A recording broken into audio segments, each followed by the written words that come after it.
Kemudian ada timbul jimatan-jimatan untuk pengasihan raja-raja dan sebagainya itu. Nah, raja itu bisa diproduksi banyak, tinggal kasihkan beres. Tapi memang kalau bicara tentang tari tradisional itu rata-rata memang secara alamiahnya harus menguasai ilmu tertentu, karena memang itu walaupun katakanlah kita ngomong tari klasik, katakanlah kayak semacam gambiong, katakanlah anggapnya gambiong itu, kalau dia tidak mempunyai kemampuan fisik yang bagus, ayo remuk awake kan durasinya panjang, durasi panjang dan gerak lambat, kemudian mendaknya itu terus-terusan. itu kalau enggak itulah yang tari-tari alusan ya, belum lagi tari-tari yang sifatnya gagah. Dan itu sebetulnya ya bukan cuma fisik, spiritual juga, akan juga, karena sebagai entertainer kan dia harus bisa menampilkan aura ininya itu benar-benar kelihatan. Ya. Ini kiainya ini pernah jadi ngungsi, kalau nggak salah itu Pak Bono II. Nah, setelah ngungsi di rumahnya si kiainya ini, mungkin setelah nggak berapa lama itu santrinya menjadi ribuan. Cuma sebentar, tapi habis itu susut sampai ratusan cuma gitu. Karena memang ya itu, karena dia cuma nunut beken gitu. Itu juga salah satu teaser atau promosi endorse oleh rajanya.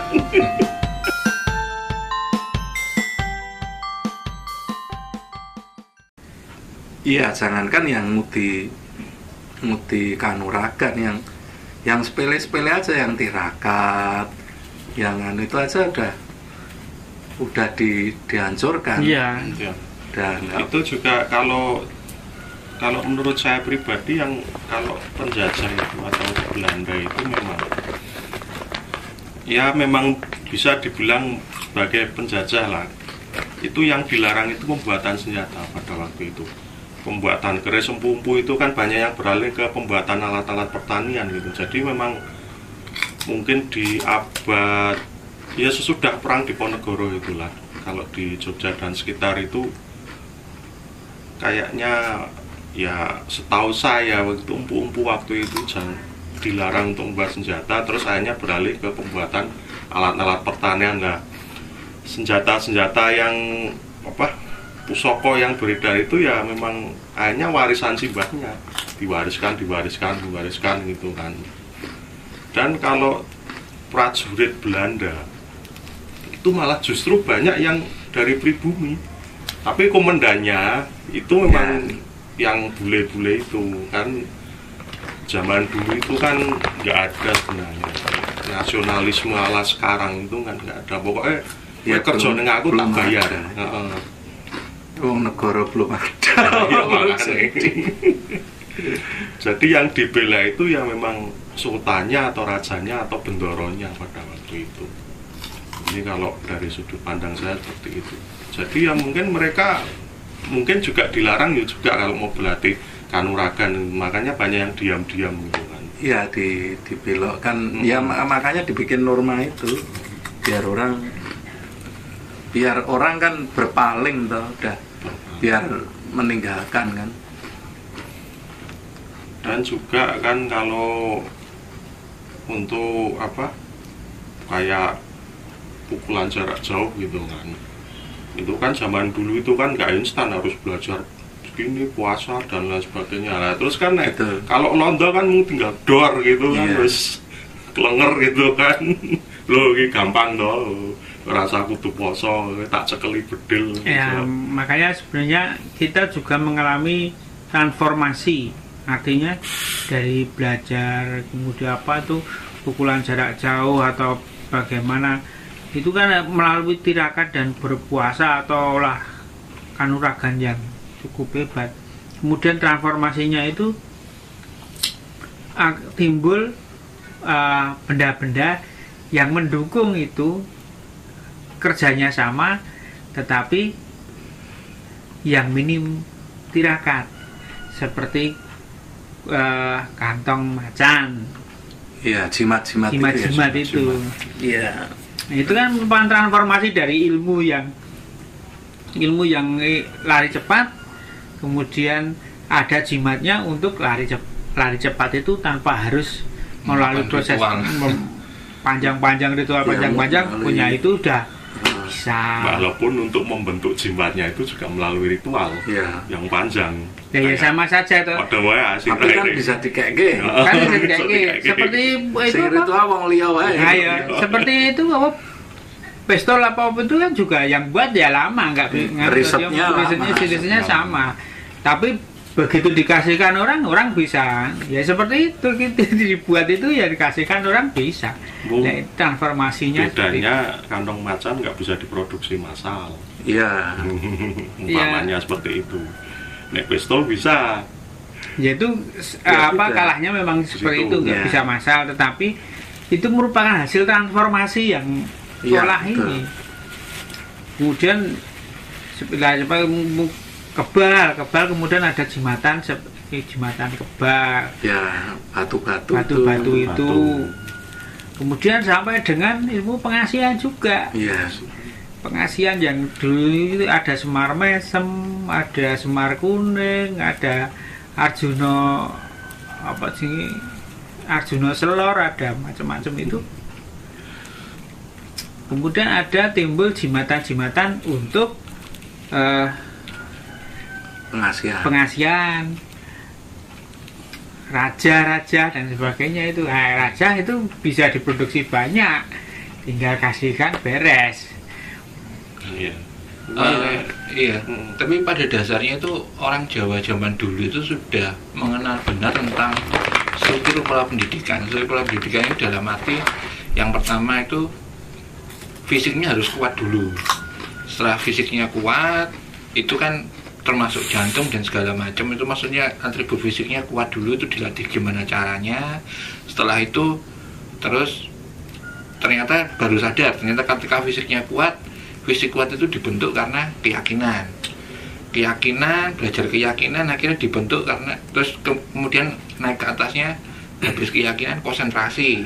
Nah itu kan sebenarnya basic pengajaran yang diajarkan sejak awal mula. Jadi memang ya pada dasarnya kan harus melewati tahapan-tahapan itu sampai mengerti tentang hal-hal itu gitu. Makanya memang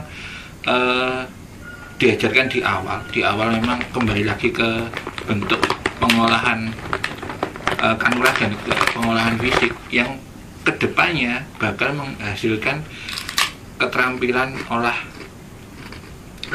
keyakinan dan konsentrasi. Karena keyakinan dan konsentrasi itu adalah basic dari pembuatan benda-benda itu sendiri. Itu sih yang sebenarnya setahu saya diajarkan dalam bentuk yang beraneka ragam, tapi secara basicnya itu. Ya sebetulnya bukan cuma metode pendidikan, sistem pendidikan itu sudah ada sejak zaman dulu. Dulu kan modelnya yang padepokan gitu, jadi ada seorang guru, dan nanti dari murid-muridnya itu kan berjenjang sehingga ada tugas masing-masing, ada santri yang melayani gurunya, ada nanti tingkatan dari putut sampai hajar, itu kan sudah ada yang kemudian sebetulnya kan mungkin yang mau kembangkan sebagai sistem pendidikan nasional yang dikenal dari kita, Bapak Pendidikan Nasional Ki Hajar Dewantara itu kan seperti itu. Tapi akhirnya kan pendidikan tetap sistemnya sistem barat. Nah sekarang kan yang berkembang model seperti itu kan diadopsi di agama menjadi pesantren itu. Pesantren itu kan ada kiainya, kemudian ada muridnya. Kalau yang tradisional itu kan bukan bayar, tapi iya berguru di situ. Terus kalau dulu padepokan itu kan ada yang tugasnya itu juga bercocok tanam, ada yang ini itu tugas di luar dia belajar kan. Ya, artinya dalam satu komunitas pendidikan itu bisa menghidupi dirinya sendiri kan. atau komunitasnya sendiri. Nah itu yang sekarang kan sudah hilang. Kan kalau dulu kan misalnya ada seorang ajar atau guru gitu kan, ya memang sih orang-orang pada berdatang untuk berguru dan mendirikan kayak ya pondok-pondok. Iya, gitu yang kan. Sekarang jadi diadopsi jadi pondok. Nah, pondok pesantren itu iya. Kan santri-santri atau cantriknya iya. Kan. Dan yang yang paling penting itu adalah mereka itu diajarkan sesuai bakat dan minatnya. Betul. Secara spesifik gitu. Iya. Tidak ala-ala pendidikan sekolah sekarang ini kan secara massal. Betul. Gitu. Jadi kalau istilah sekarangnya apa itu pendidikan vokasi sebetulnya. Itu awal juga dikenakan awal-awal piket. Iya. Wah, piket ngisi jeding. Iya, itu kan untuk kehidupan sehari-hari mereka begitu. Tapi dalam satu padepokan ya itu kan si ki gedenya atau gurunya itu dia tahu bakatnya masing-masing itu, jadi ilmunya bisa walaupun sumbernya sama itu nanti masing-masing ini akan sesuai dengan bakat dan minatnya sendiri ya. Dan juga si gurunya, si ajarnya ini dia bisa memantau secara batin masing-masing guru muridnya ini. Ya. Nah itu salah satu komponen penting dalam mengajar. Ya itu pasti karena kan tadi siji terus satu lingkungan. Istilahnya kan kalau ada satu murid yang nyimpang atau dia gimana itu langsung konangan gitu. Betul. Tahuan. Bedanya itu gini, dulu sama sekarang itu. Dulu itu biasanya ketika orang mau buka perguruan itu biasanya kalau jalur cepat ya, kalau jalur cepat zaman dulu itu biasanya dia bikin pangeram-meram, bisa menunjukkan kemampuannya di pemerintahan atau dia mengatasi sebuah masalah di sebuah daerah. Nah ketika kemudian dia dikenal, dia kemudian banyak yang ingin belajar. Kalau zaman dulu itu yang jalur cepat zaman dulu kalau ingin jadi padepokan. Kalau sekarang kan kebanyakan dibangun karena iklan. Jadi ya iklannya ya sama pengeram-eram itu, teasernya. Sekarang kadang-kadang dibangun dengan iklan yang kalau dulu kan memang ada buktinya. Maksudnya memang kalau di cerita-cerita legenda-legenda apa itu kan memang biasanya modelnya kayak role modelnya kayak gitu. Dan memang sih ketika kalau kita kembali ke masalah ilmu ya, yang jadi agak pergeseran kan tentang tapi nggak tahu ya, ini mungkin di setiap daerah mungkin berbeda-beda. Kalau di daerah kota itu kebanyakan untuk yang urusan kebal dan segala macam, yang tentang kebal pacok dan segala macam itu lebih menurun daripada di daerah-daerah. Kalau di daerah-daerah yang banyak hutan dan segala macam mungkin masih tren lah. Tapi kalau di daerah perkotaan, daerah yang banyak itu lebih ke arah ke pengasihan, lebih arah ke istilahnya hal-hal yang lebih memudahkan dia kerja. Kalau dulu ada siapa yang ngomong itu, jadi selama 100 tahun terakhir itu di Jogja umumnya kan, khususnya di Jogja ini, jadi yang model-model yang kejadukan itu, yang dugdeng itu sudah mulai ditinggalkan. Ya memang masuk akal sih, karena memang pada waktu itu kayak organisasi Muhammadiyah dan partai-partai itu kan mulai tumbuh subur gitu kan.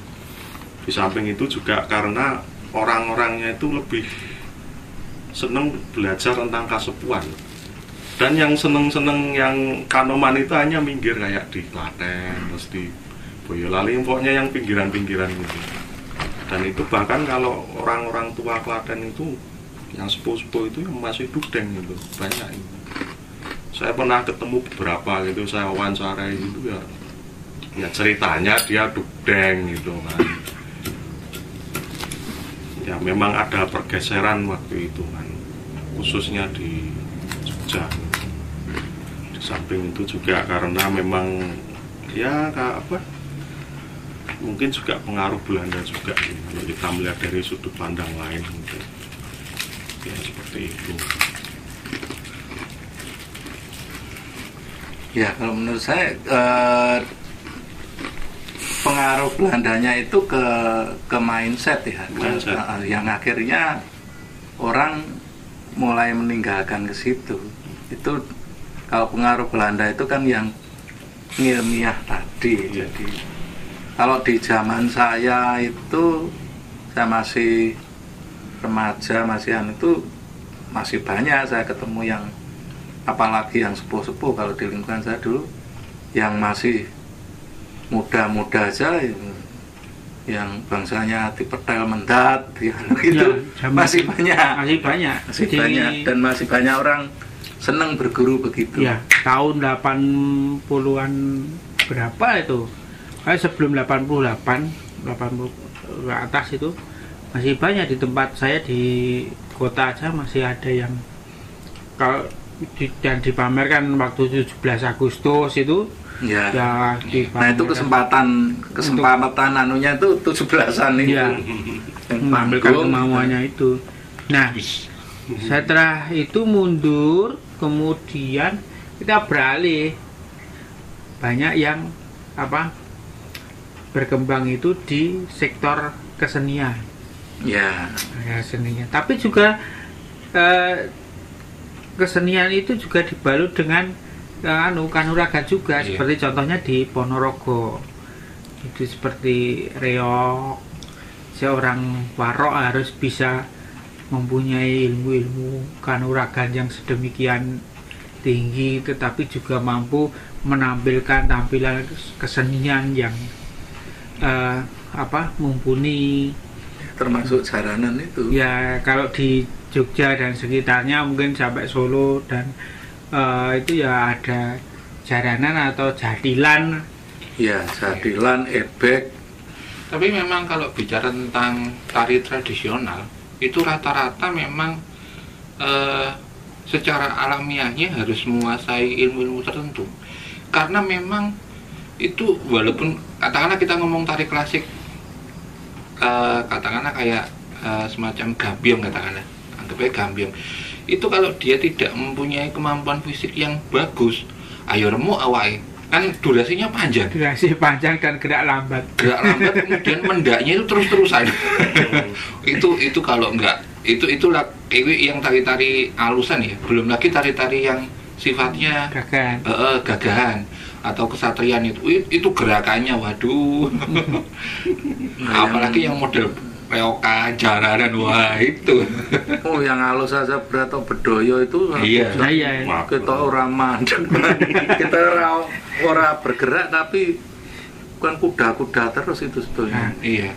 Kalau zaman dulu memang itu belajarnya zaman dulu itu ya selain ada kalau di sini ada di Tejo Kusuman atau apa yang memang notabene itu tempat-tempat untuk belajar budaya klasik, tapi juga ada yang berguru pada orang-orang pelaku budayawati itu, ada yang jago nari ya, nanti dari lingkungan sekitar itu Domorongan Sukawero. Iya. Dan itu sebetulnya ya bukan cuma fisik, spiritual juga, olahraga juga, karena sebagai entertainer kan dia harus bisa menampilkan aura ininya itu benar-benar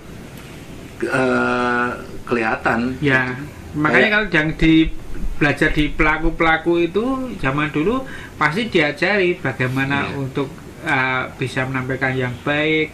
Itu harus nanti sebelum pentas kamu melakukan ini atau mandi ini atau puasa atau ini ada jalannya sendiri-sendiri. Nah, itu termasuk wayang itu dalang sangkeme wong sisine nek sing ngrungokke iso ketok wong akeh itu kan. Dia bisa, itu ya nggak gampang kan, selain olah vokalnya dia harus mendalami karakternya, terus itu juga ada lagunya juga supaya itu tuh benar-benar terdengar benar-benar kayak wong akeh padahal ming siji tok ngomong dhewe jawab dhewe. Dan itu kalau seorang dalang kalau zaman dulu memang harus patokan juga. Karena selain zaman dulu itu dia juga menampilkan karakter yang bermacam-macam, bisa melakukan apa-apa, tetapi dia merupakan orang pilihan dalam satu lingkungan tersebut. Seorang dalang itu kalau ada orang kemalingan ya ngorone ning gone dalang, arep ana mata dia ning gone dalang, arep apa ngunggahke wong ning gone dalang. Jadi memang multi talent seorang dalang itu. Maka belum lagi kalau zaman dulu karena persaingan antar dalang itu tinggi, ya seperti jengges, tenun, santet dan sebagainya itu biasa bagi seorang dalang. Itu nggak cuma dalang, Mbak, warung. Nah, terus jadi kelingan tadi yang Mas Lino bilang tentang pengeram-eram itu. Ini malah ada yang menarik, tapi bukan pengeram-eram sih. Jadi pengeram orang ketika si Ki Ajar ini, atau kita sebut kiai lah, ini dia bisa terkenal sekti itu karena pernah dijadikan sebagai tempat ngungsi raja. Salah satu cikal bakal pondok pesantren yang besar lah di Jawa Timur itu. Ini kiainya ini pernah jadi ngungsi, kalau nggak salah itu Pakubono II. Nah, setelah ngungsi di rumahnya si kiainya ini, mungkin setelah nggak berapa lama itu santrinya menjadi ribuan. Cuma sebentar, tapi habis itu susut sampai ratusan cuma gitu, karena memang ya itu, karena dia cuma nunut beken gitu. Itu juga salah satu teaser atau promosi endorse di-endorse oleh rajanya. Dan masa-masa remaja itu kalau memang belajar, kalau zaman dulu memang menjadi dalang itu ya ngetut ke dalang. Mau belajar nari, dia konsentrasi ke kesenian ya ngetut ke itu, rakyat tangga nyantrik zaman dulu. Soalnya ini pengalaman sih dulu waktu masih SMP. Jadi untungnya saya itu latihan berbarengan. Jadi waktu SMP itu kan bapak saya tuh nyuruh saya ikut nari. Kebetulan narinya nari remo. Nah, kebetulan berbarengan sama saya ikut bela diri. Dan itu ternyata sangat menunjang banget. Karena remo itu durasi paling pendeknya adalah 15 menit. Durasi paling pendek, dan itu sikap kuda berdiri selama 15 menit itu gitu terus. Terus iya. Terus tangan itu gini. Iya. Itu padahal untuk zaman dulu ya, untuk anak-anak itu ya 15 menit itu. Untuk dewasa lebih panjang lagi, kadang sampai setengah jam, 45 menit, bahkan sampai 1 jam. Nah, itu sendiri memang dibutuhkan fisik yang kuat dan mental yang tangguh. Jadi kan setelah fisik itu habis, itu kan satu-satunya yang bikin orang tetap bisa kayak gitu kan cuma mentalnya aja, keyakinannya aja. Saya fisiknya bisa remuk.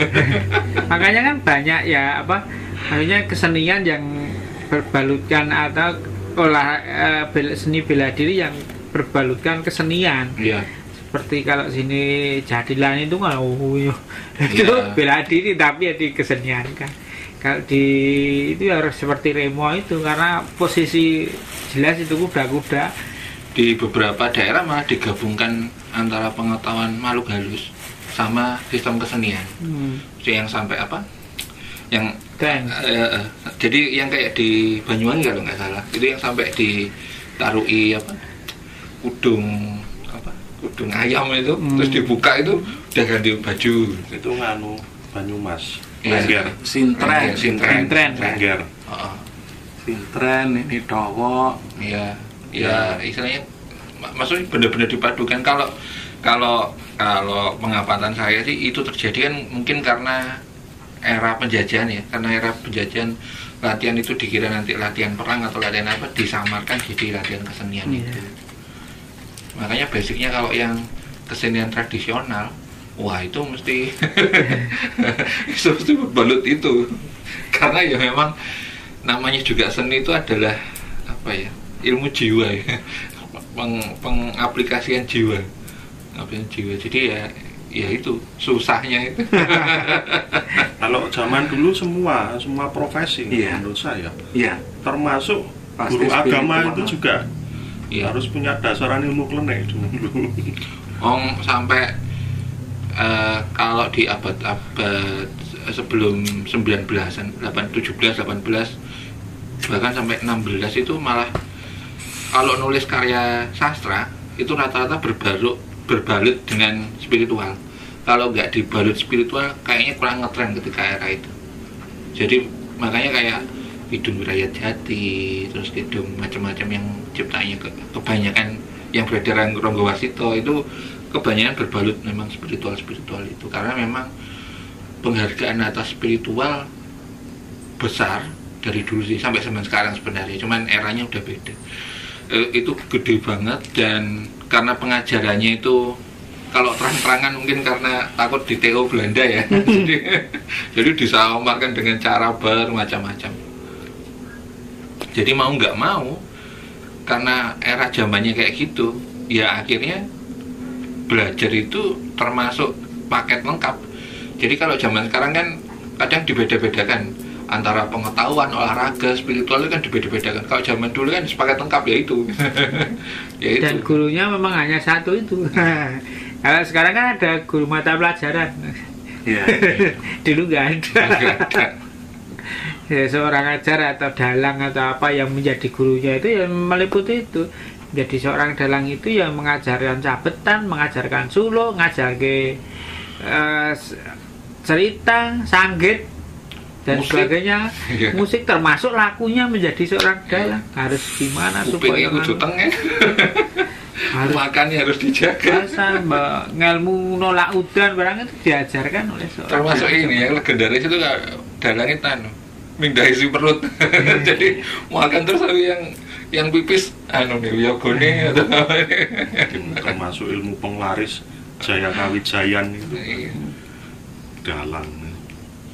Itu yang belajar kesenian, jadi yang itu hampir semuanya tukang rias manten sudah ada lagu poso sebelum rias itu kan yang benar-benar perias loh ya, tradisi ya itu poso ya istilahnya kalau zaman dulu juru paes ya itu nanti hasilnya ya manglingi ya tapi pasti ditanya itu wis meteng gurung.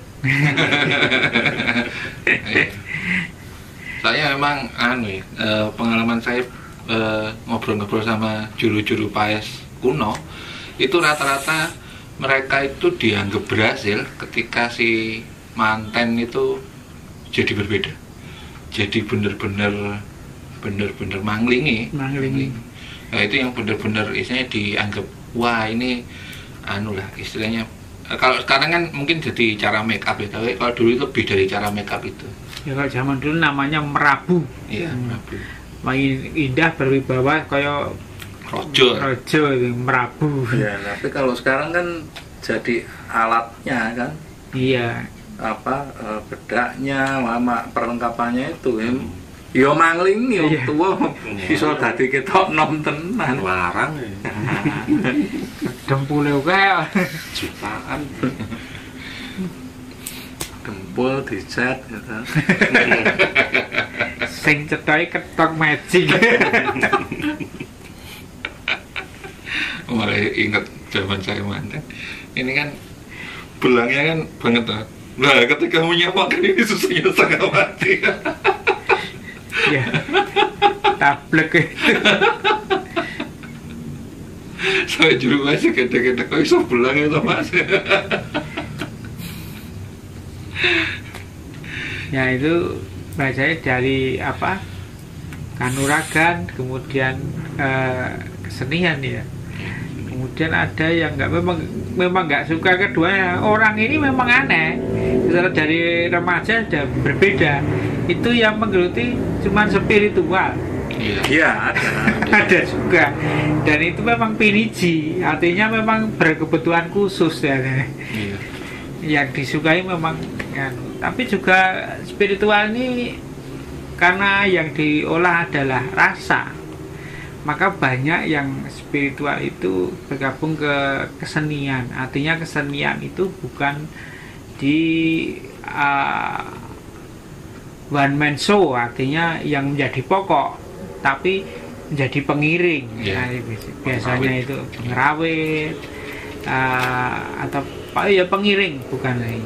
Maka dia akan ke sana juga. Tapi juga banyak juga yang zaman dulu itu belajar spiritual, ya cita-citanya memang pengen buka plang. Tapi dari kata bahasanya ya sampai. Jadi zaman dulu itu kan kalau pemusik zaman dulu itu kan namanya kalau nggak pengerawit wiyoga. Ya, pengerawit itu artinya adalah ngerawit, artinya lembut atau rumit. Jadi dia bisa mengerti sesuatu hal yang rumit. Atau wiyoga itu orang yang olah semedi lah, olah jiwa. Wituluwe yoga itu semedi. Iya. Jadi sebutan bagi pemusik zaman dulu itu keren. Iya. Daripada cuma sekedar pemusik gitu. Makanya Swarge Timbul pernah bilang itu bukan waktu wiyoga itu. Orang gambal ning wiyoga. Wiyoga itu luweh yoga ki semedi. Jadi nek ana wong ngabuh merem kae semedi. Aku nek wis tabuh kluthik ya. Nanti turu. Saya itu pernah lihat lho. Yoga itu benar-benar tidur. Nanti begitu dalangnya ngetuk tok apa dia langsung gini sambil tidur. Bisa sampai kayak gitu ya. Karena kebiasaan ya. Dan memang orang-orang yang remaja berkebutuhan khusus memang banyak di kesenian atau di pecinta alam. Biasanya dia senang menyendiri, kemudian menepi, pergi sendiri, senang. Kalau enggak itu ya mancing. Tapi basicnya berani sendiri dan segala macam itu ya kembali lagi ke fisik, fisik sama mental. Makanya kan karena untuk mencapai fisik dan mental yang bagus rata-rata awalnya dimulai dari, kalau mentalnya udah bagus mungkin fisiknya mengikuti ya. Tapi kalau dia belum punya fisik yang bagus dan mental yang bagus, biasanya diarahkan ke olah-olah fisik itu supaya mendapatkan fisik yang prima. Karena banyak orang terakhir itu tidak dalam kondisi fisik yang prima. Ya makanya kan tadi bilang kalau orang berkebutuhan yang cenderungnya ke spiritual biasanya diarahkan ke kanuragan atau apa itu. Ya pertamanya mau, tapi lama-lama ya akan geser sendiri. Karena memang ngalunya orang spiritual itu agak beda. Dan memang sih, semua itu dicapai di jam terbang, pengalaman, waktu, sumber source yang ada di sekitar dan segala macamnya itu. Tapi kalau ada minat, rata-rata source itu ya dicari. Tapi kalau nggak ada minat ya nggak ketemu source. Ya salah satu yang paling banyak itu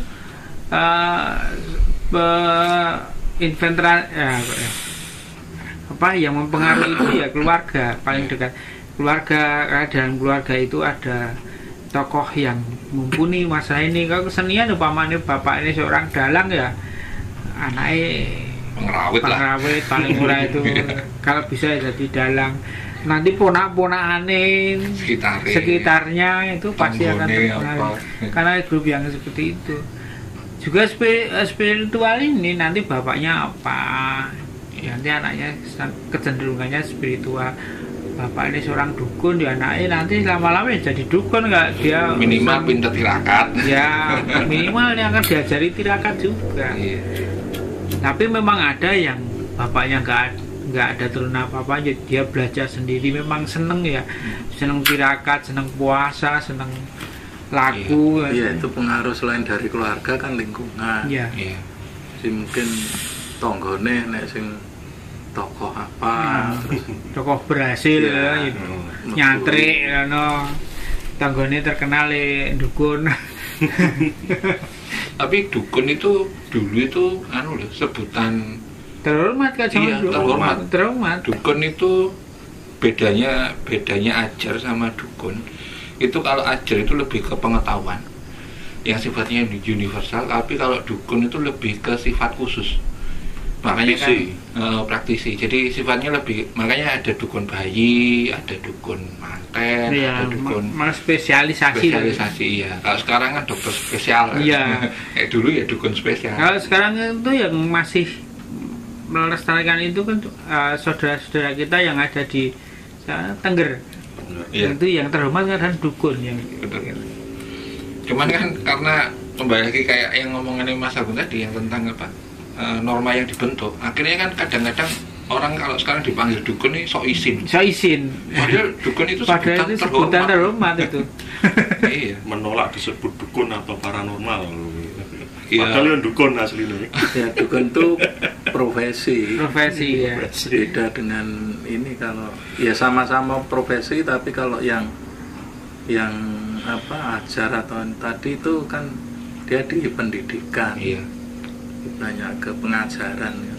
Itu kan era-era mulai dibikin dukun negatif itu kan ya era-era film, TV dan segala macam. Iya. Termasuk busana juga. Iya. Busana di TV kalau dukun itu pasti hitam-hitam nganggo mondolan. Dudut keris. Nganggo keris artinya dukun menyane kemebul. Itu stigma yang ditanam. Rasanya ya nggak apa-apa loh, menyan kemebul itu terus mesti image-nya itu dek karo setan. Iya. Itu kalau nggak salah awalnya itu karena image yang dibentuk oleh salah satu tokoh agama yang terkenal zaman dulu ya mungkin pada awal-awal ya orde lama lah itu. Jadi istilah dukun jadi negatif itu kan dia asosiasikan sebagai orang yang apa ya tukang lenik, harus bersekutu dengan setan atau jin. Iya, gitu. Jadi lebih apa ya, kayak mungkin kalau penyembuh itu dia lebih senang pakai istilah tabib gitu. Sekarang kan trennya tabib, terus healing. Sama ini apa? Herbal.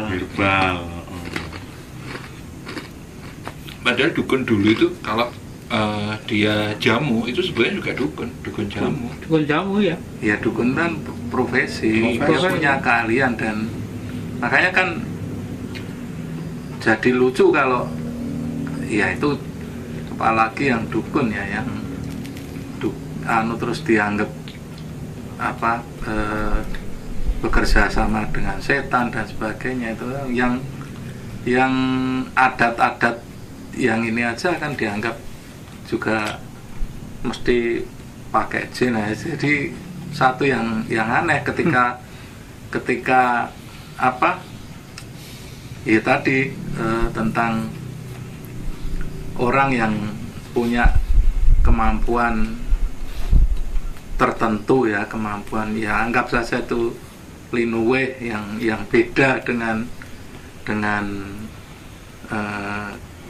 yang tidak sembarangan orang memiliki, itu mesti dicurigai kan. Sekarang dicurigai ya itu tadi, yang satu mesti itu nggak masuk akal, nggak mungkin. Yang satu lagi nek wah itu mesti nganggo bantuan jin, bantuan setan. Nah itu yang menarik itu gini Mas, padahal itu kan skill loh. Sinaune ya suwe itu bisa gitu, itu nggak